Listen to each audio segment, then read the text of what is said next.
Well, let's get ready to go. All right, it's Soca versus Reggae, November 13th, and only one can survive. All right, no time for draws. Gotta win. Gotta win this one. It's a big one. It's Jamaica versus Trinidad, the two big boys of the Caribbean, and all the marbles in it here. It's a spot for the World Cup. Trinidad and Tobago, no room for error. We gotta win this one. The two new additions to the TNT team.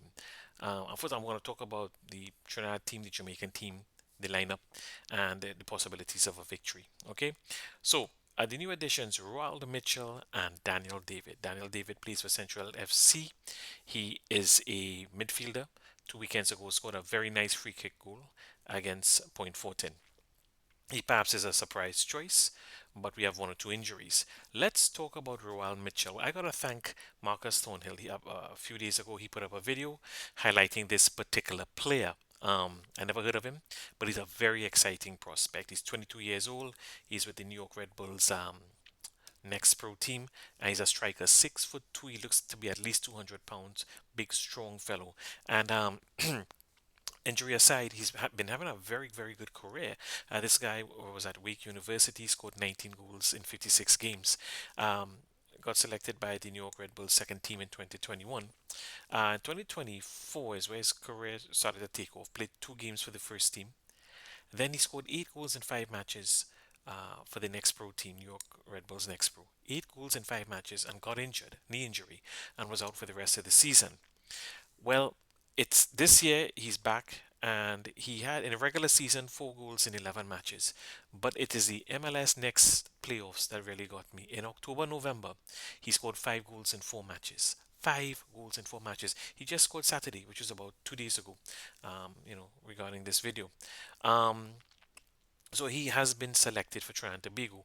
One thing to in 2024, when he got injured, and he had his 8 goals in 5 matches, and he got rested for the rest of the season. He was at that time the leading scorer in the MLS Next Pro, and 4 of his goals came against Chicago Fire. So what's going to happen is I'm going to put a link down for you guys to see those 4 goals. All right. So back to what I'm talking about. October, November, the man has scored 5 goals in 4 matches. For New York Red Bulls next team. He took them all the way to the final. He scored in the final, and they lost on penalties. I think it was 6-5. They lost on penalties. So now he's been selected for Trinidad and Tobago. There's no Rio Cardenas or Modi Khan injury. Okay, obviously this is going to affect us. We do not have the depth the Jamaicans have in midfield and up front. Modi had a good game. Rio usually has a good game, and it's going to be a challenge for our midfield for sure. New Daniel David, as I said, from Central FC is on the team. Don't know if he'll see any action. Marvin Phillip is one of the goalkeepers. Marvin, I believe, is playing for Caledonia.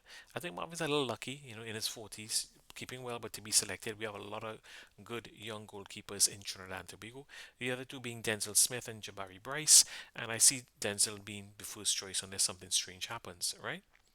Um, my third choice would have been, so many good young keepers in Trinidad. You got Aaron Enel. He hasn't played in 2 weeks because of these weather problems in Jamaica. You got Biget, you got Devnish, you got Ragu, and you got two new keepers, one for Police and one for La Hoqueta Rangers. Can't remember the names, but keeping well. We just seem to keep producing good young goalkeepers in Trinidad and Tobago. So, regarding this fellow now, what's his name? Mitchell, Ron Mitchell.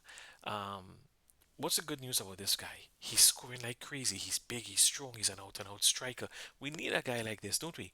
But never played internationally before. To bring him down on a must win game, put him up front to perform against Jamaica, against probably a sold out stadium, is a lot of pressure for a youngster. You can either handle it or you can't.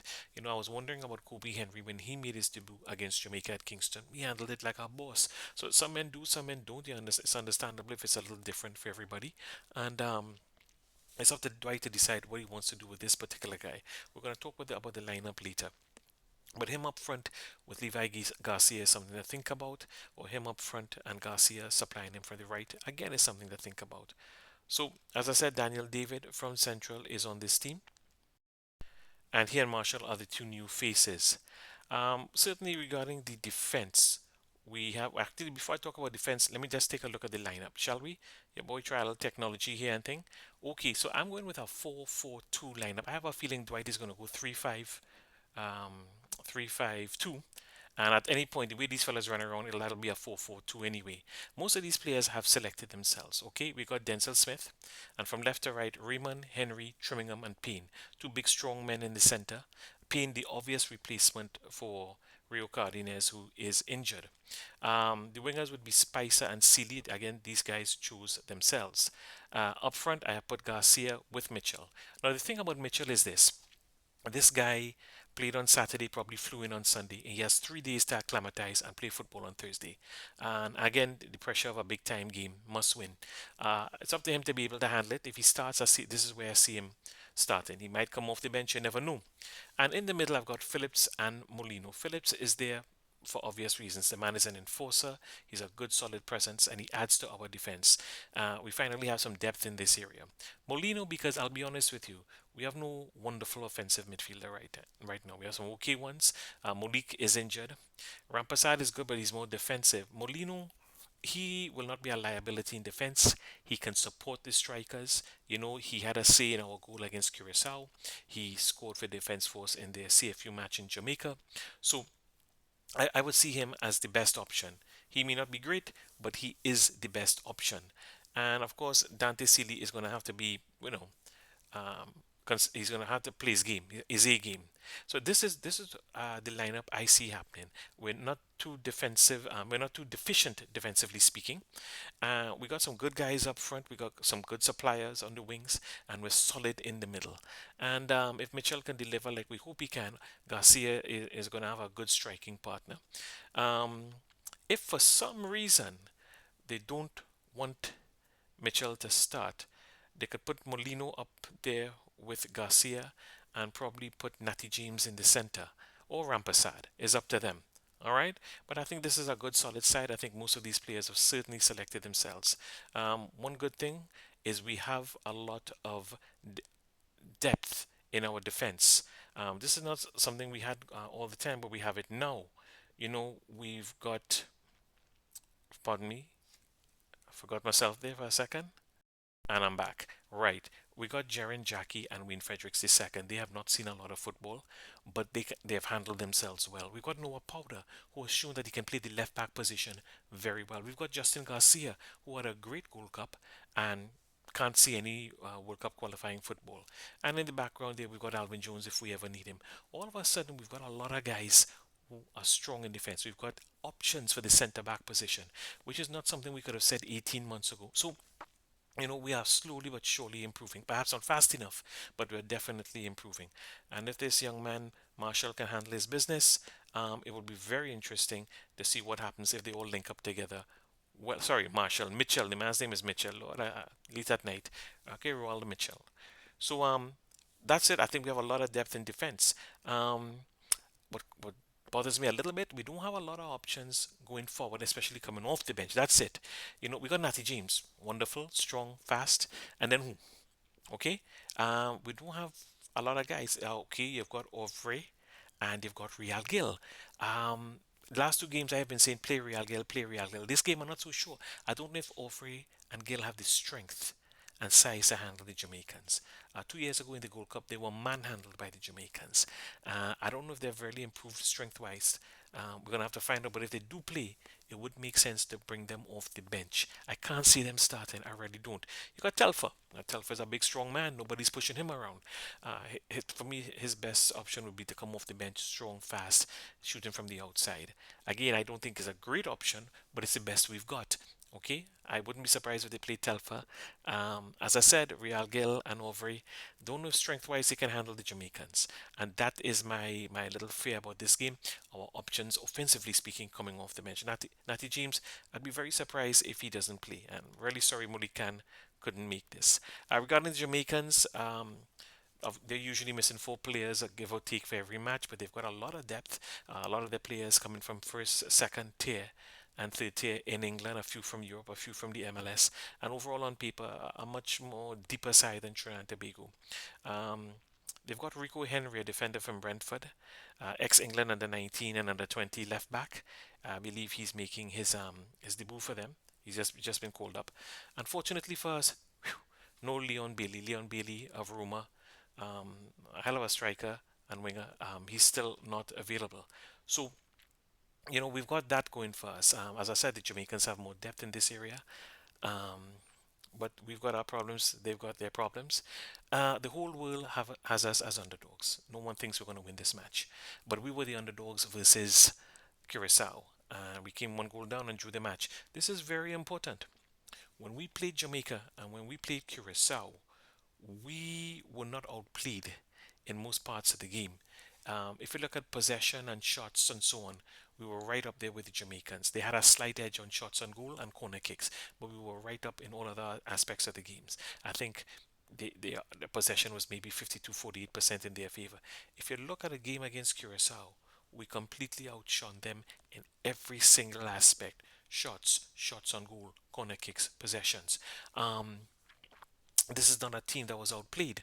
Okay, when you look at how Trinidad played against Jamaica the Gold Cup 2 years ago, and look at how Trinidad played in that World Cup qualifier, it was a much improved Trinidad. I really did think in the office, on paper, we were going to get overwhelmed, and we did not. We handled ourselves. We scored 3 goals, all offside, fair enough, but this is not a team that was out hustled or outplayed. When we went to Curacao, again, the odds makers around the world had us as decided underdogs. We outperformed Curacao, and Curacao was lucky not to lose that game. And again, also lucky not to lose in Trinidad and Tobago. So it means we have the potential. It's not Trinidad and Tobago has a chance. Trinidad and Tobago can win this match. On paper, and that doesn't mean much in the real world, Jamaicans have the edge. But what we have made up for in our lack of overall quality, especially in midfield and up front, is our drive, our team play, and putting it all together and making it work. And we gave Jamaica problems in Jamaica. We gave Curacao so many problems. And if you want some more positives, okay, we're not always finishing, but we scored 4 goals in our last 2 games. Spicer has scored goals in back-to-back games. We did something in Curacao which the Jamaicans couldn't do. We didn't lose. We scored a goal. All right, so we've got all of this going for us. And with the right attitude, there's no doubt in my mind that Trinidad and Tobago will put up a good performance and we'll play well and we'll have our moments. We just have to finish. We have to get it done. Jamaica played, I have to say, well, but finished poorly against Curacao. They shouldn't have lost that match, and they know that. And I can only hope that form continues in Trinidad and Tobago. As I've said in earlier videos, Jamaica on paper has tremendous talent, but sometimes I don't. They implode in World Cup qualifiers. I don't know why. I guess we're seeing why now. If Jamaica doesn't qualify for the World Cup, they can always look back at that Curacao game and say, "Well, what the hell happened?" With all those shots at goal and and so on. So we are very, very capable of winning this match. It's just about once we get into that box, finishing and getting it done. And if this young man that we've just selected can work with Spicer up front, this fellow from New York Red Bulls, Gerald Mitchell. Let's see what can happen. I'm hoping I'm hoping he can have the debut that Kobe Henry had. And I think that's it. I said it. We got a shot. We can certainly win this. It's not beyond us. We have to win. A draw will not get it done. A loss, we're out of it.